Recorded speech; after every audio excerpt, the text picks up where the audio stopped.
দেখুন, সেটা আমাদের প্রাথমিক যে যে 26,000-এর জন্য আমাদের 31শে আগস্ট পর্যন্ত একটা ডেডলাইন বেঁধে দেওয়া হয়েছে, সেই বিষয়টা নিয়ে আমরা কাজ করছি। গ্রুপ সিজির জন্য আমাদের তাদের যে রেজাল্ট সেটা আমাদের প্রস্তুত হয়ে আছে, সেটাও আমরা বের করব। কিন্তু এই বিষয়টাকে আমরা গুরুত্ব দিচ্ছি যেহেতু এখানে সুপ্রিম কোর্টের একটা বিষয় রয়েছে। ওরাও আছে স্যার, ওরাও ইনক্লুড, কিন্তু ওদের চাকরিটাও একইভাবে বাতিল হয়েছিল, কিন্তু ওদের পরীক্ষার রেজাল্টটা এখনো বেরোয়নি। ওদের পরীক্ষার রেজাল্টটা বেরিয়ে যাবে, কোনো টাইম না টাইম ফ্রেম নেই। আমরা মূলত প্রথম দিকে আমরা যে শিক্ষক মহাশয়দের যেটা আছে, যেহেতু তাদের চাকরিটা নেই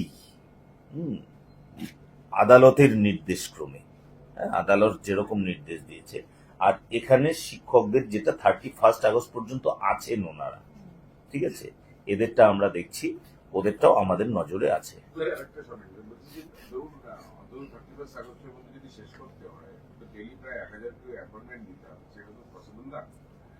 দেখুন, আপনার পরন্তু কিন্তু কি হবে কেন কন্ডিশনায় আমি উত্তর এই মুহূর্তে আমি দিতে যাচ্ছি না। একদম পরিষ্কার আবারও বলছি যে আমাদের প্রসেস অনেক দূর এগিয়ে গেছে এবং আমরা 31শে আগস্টের মধ্যে যে হায়ার সেকেন্ডারি যেগুলো হয়েছে সেগুলো আমরা সম্পূর্ণ করব। হ্যাঁ,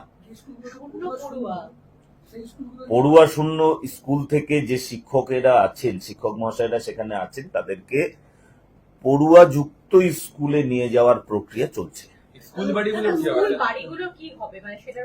স্কুল বাড়িগুলো এখনো সেটা নিয়ে আমাদের এখনো কোনো বিস্তারিত পরিকল্পনা হয়নি। আমরা সেটা ক্যাবিনেটে আলোচনা করে সেটা সিদ্ধান্ত, সেটা আমাদের যদি ছাত্র থাকে নিশ্চয়ই কোনো স্কুল উঠবে না।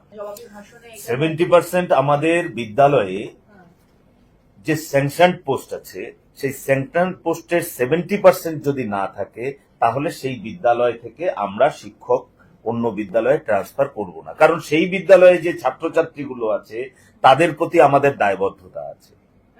এবং এই বিষয়টি নিয়ে আমি আপনাদের সামনে ক্লিয়ার করতে চাই, আমাদের যে এসওপি হয়েছে তাতে যে বিষয়টা আছে, অনেকেই এটা মাস্টারমশাইরাও বলেছিলেন, তাদের মনেও একটা ধোঁয়াশা রয়েছে যে কি হচ্ছে। দেখুন, আমাদের প্রথম কথা হলো গ্রামাঞ্চলের স্কুলগুলো আজ বঞ্চিত। গ্রামাঞ্চল থেকে সবাই আমরা শহরের দিকে যেতে চাইছি, এটা স্বাভাবিক প্রক্রিয়া, এর মধ্যে কোনো অস্বাভাবিকতা নাই, এর মধ্যে কোনো অপরাধ নাই।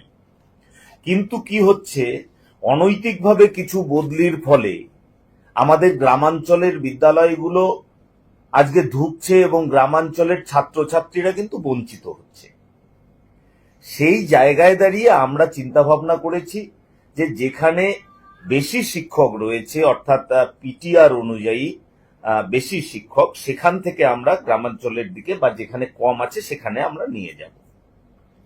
প্রথমত, মাস্টারমশাইরা যে সময়ই নিযুক্ত হয়ে থাক না কেন, আমরা মাস্টারমশাইদের মাস্টারমশাই হিসেবেই দেখছি। তিনি সিপিএম আমলে নিযুক্ত হয়েছেন, তিনি তৃণমূল আমলে নিযুক্ত হয়েছেন, তিনি বিজেপি আমলে নিযুক্ত হয়েছেন, এরকম শিক্ষকদের ক্লাসিফিকেশন আমরা করছি না। আমরা জানি শিক্ষক মহাশয়রা অত্যন্ত দায়িত্বশীল এবং তারা দায়িত্ব নিয়ে বিদ্যালয়গুলোতে যথাযথভাবে পঠন পাঠন করান বলেই আজকের দিনেও সমাজে কিন্তু শিক্ষকদের যেমন মর্যাদা রয়েছে, একই সঙ্গে সঙ্গে আজকে ছাত্রদের মধ্যেও কিন্তু একটা উন্নতি আমরা দেখতে পাচ্ছি। এই ক্ষেত্রে আমরা যেটা দেখেছি যে বিভিন্ন সময় যে কমিশনগুলো হয়েছে, সেই কমিশনগুলো বারবার বলেছে যে বিদ্যালয়ে শিক্ষক শিক্ষিকারা যদি বাড়ির পাশাপাশি জায়গা থেকে যেতে পারে এবং তাদের মানসিক স্বাস্থ্য যদি সুদৃঢ় হয় বা সুস্থ হয়, তাহলে পরে তারা ভালো তাদের ছাত্রছাত্রীদের সেরাটা তারা দিতে পারে।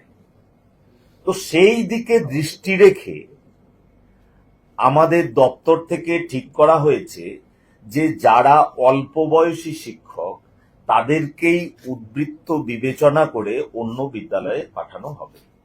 কেন অল্প বয়সী শিক্ষক? অনেকেই ভাবছেন যে আমি অল্প বয়সে চাকরি পেয়েছি বলে আমাকেই অন্যত্র যেতে হচ্ছে। শিক্ষকরা মানে তারাও মানুষ, তো তাদেরও বয়স যখন বাড়তে থাকে, ধীরে ধীরে একটা বয়সের পরে আমাদের সক্ষমতা ধীরে ধীরে কমতে থাকে। তো এই বেশি বয়সে কাউকে যদি জবরদস্তি 40 কিলোমিটার মোটরসাইকেলে যেতে হয় 50-55 বছর বয়সী কোনো শিক্ষক মহাশয়কে, স্বাভাবিকভাবেই তার পক্ষে কিন্তু বিদ্যালয়ে গিয়ে সেরাটা দেওয়া সম্ভব নয়, যেটা একটা 25 বছর বা 30 বছরের শিক্ষক মহাশয়ের পক্ষে সম্ভব। সে কারণেই আমরা বয়সটাকে বিবেচনায় রেখেছি।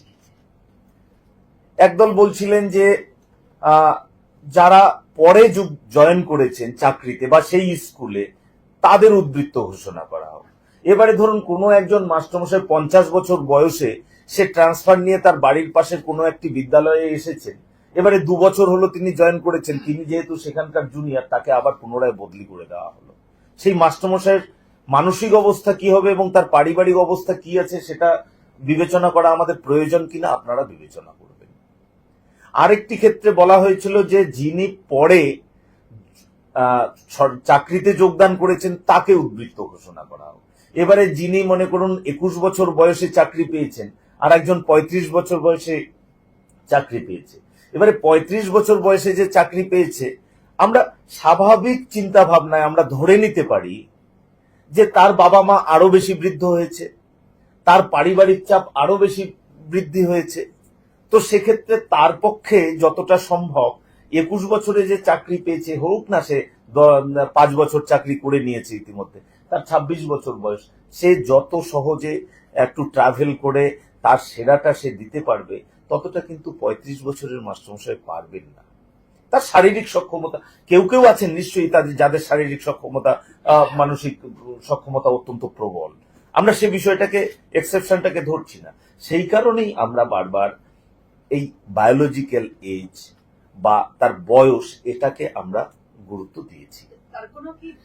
এর সঙ্গে আরেকটি বিষয় রয়েছে, সেটি হলো যে যাদের আজকে আমরা ট্রান্সফার করছি, আমরা আজকে যাদের অ্যাডমিনিস্ট্রেটিভ গ্রাউন্ডে এই রেশনালাইজিং এর জন্য ট্রান্সফার করছি, তাদের কিন্তু এটাই একমাত্র ট্রান্সফার নয়, এরপরে তারা কিন্তু আমাদের কাছে ট্রান্সফার চাইতে পারে।